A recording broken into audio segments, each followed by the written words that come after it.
Thank you, Mr. Chairman. Secretary Bunch, good to see you again. Appreciate you being here. Appreciate some of what you just said regarding the American story, and it's very important that we preserve the history and the heritage of our nation.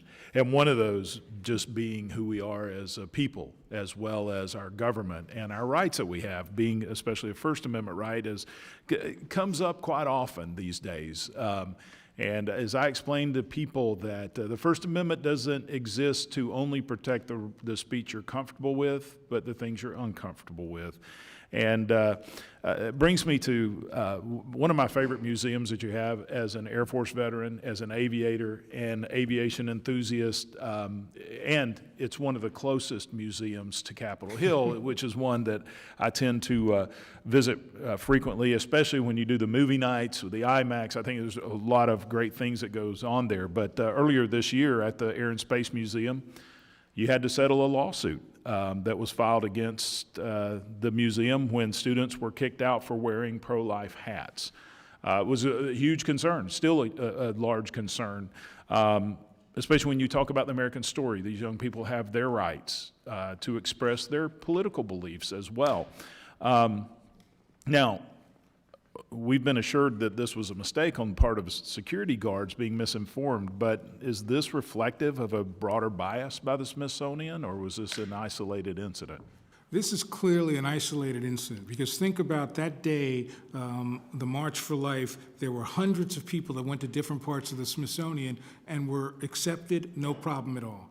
It was a mistake where we have a policy that says you cannot bring in posters and placards. But other than that, you're entering in. And the new security man made a mistake. And that in essence, what we do is, as soon as we found out, we corrected it that day. I also then made sure that we had new training, and we have a policy that anytime there's a demonstration on the mall, that morning, all security are briefed on what the rules are, to be able to make sure that people's First Amendment rights are not challenged by the Smithsonian. So this was a mistake, and I think we've corrected it, and we've not had any other problems since that moment. Okay, and so are there any other changes other than the ones you just outlined that you have made?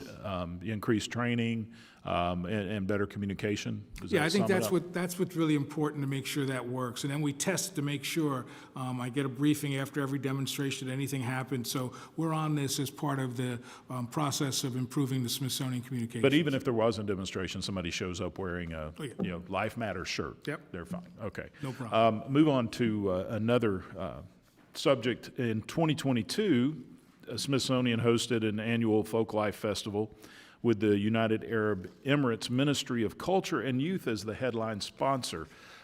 This followed an announcement in 2017 of an agreement between the Smithsonian and the UAE to collaborate on cultural content and capacity development programs.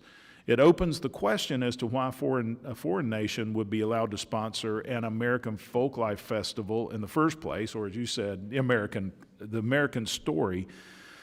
And what, if any, influence the UAE had on the curatorial decisions for the Folklife Festival.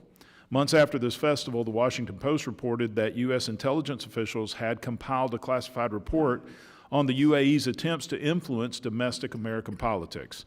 So my question is, does the Smithsonian accept money from foreign nations to fund its exhibits and events? The Smithsonian, the Folklife Festival is one of those moments where we do a domestic program and an international program. Okay. And that the Smithsonian has received support from nations that are being part of the festival. What we make clear, however, is that that support has nothing to do with content. They're not involved in the decisions about what is actually shown. It really is a support to bring performers and scholars over. But we're very clear that money from anyone really does not get to tell the Smithsonian what the interpretations, what the work that we're trying to do. So what policies do you have in place or programs in place to ensure that that foreign investment will not influence in one way or the other what you display or what goes in the museums or what you highlight?